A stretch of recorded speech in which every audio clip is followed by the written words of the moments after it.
Okay, we're inside our T6 Volkswagen long wheelbase Combi today. We're going to be talking about how we mount the electrical components and the wires that run into this upper cabinet. And once we're finished showing you how to install this light fixture, you're going to see how it really highlights the key features of this interior. Our van is equipped with a 12-volt electrical system. So here we have our service battery, and we also have an AC inverter. What this meant for us is for lighting purposes, we didn't have to use a step-up or step-down converter. But it also meant that during hardware selection, we had much narrower choices. So in the market, most of the LED hardware are for at least 24-volt systems or high voltage systems. But what I'll try and do at the end of this video is I'm going to put a link in the description for all of the hardware that we picked out. For this build, we used an LED light strip that is a cob.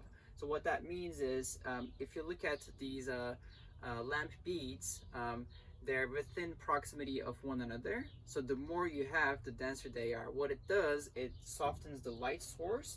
When it highlights the features, you don't see them farther apart from each other. So what you want to pick out when you're speccing your hardware is that they're really close to each other. And this is usually expressed as lumens or LM per meter or LEDs per meter. So keep that in mind when you're picking out your LED strips. Another important factor to consider when choosing your LED strips is the color temperature. In this build, we went for around 3000 Kelvin. I'd highly recommend going for warmer colors than cooler temperatures. Now, what the color temperature of 3000 Kelvin looks like, to give you an idea, it's like when the sun rises or sun goes down. It's similar to those temperatures. Alternatively, if you really want to benefit from cooler temperatures, you could opt for CCT lights, and that will allow you to modify the range all the way down from 2700 Kelvin to 6500 Kelvin.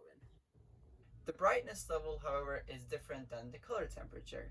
It has to do with how much amperage is flowing through your circuit. For example, I can go full brightness, half brightness, or quarter brightness in this case, without making the same yellow or the same white color temperature look more yellow or more white.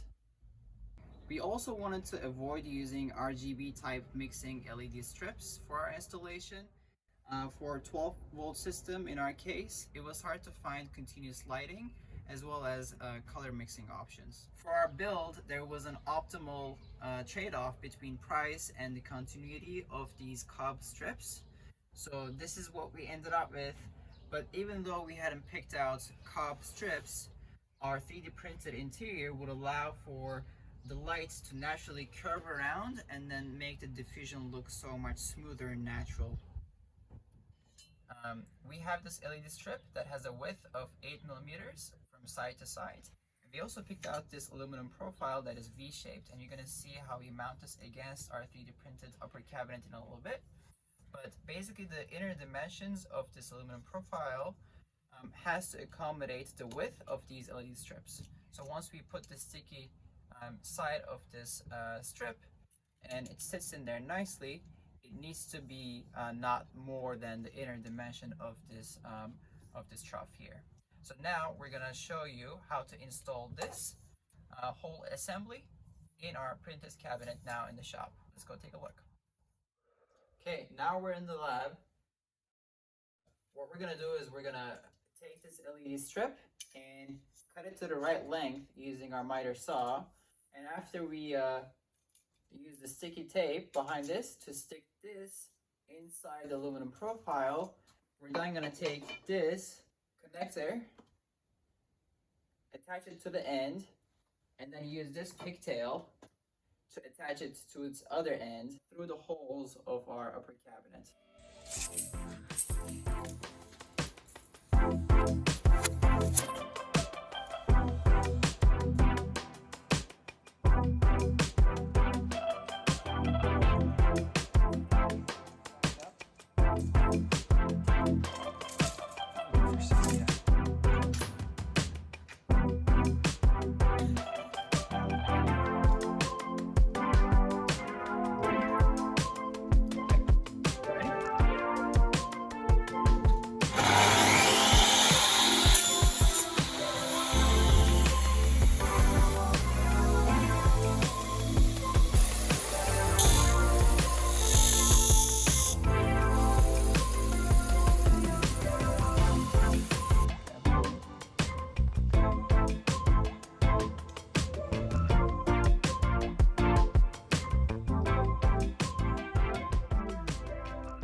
We just put the cable in.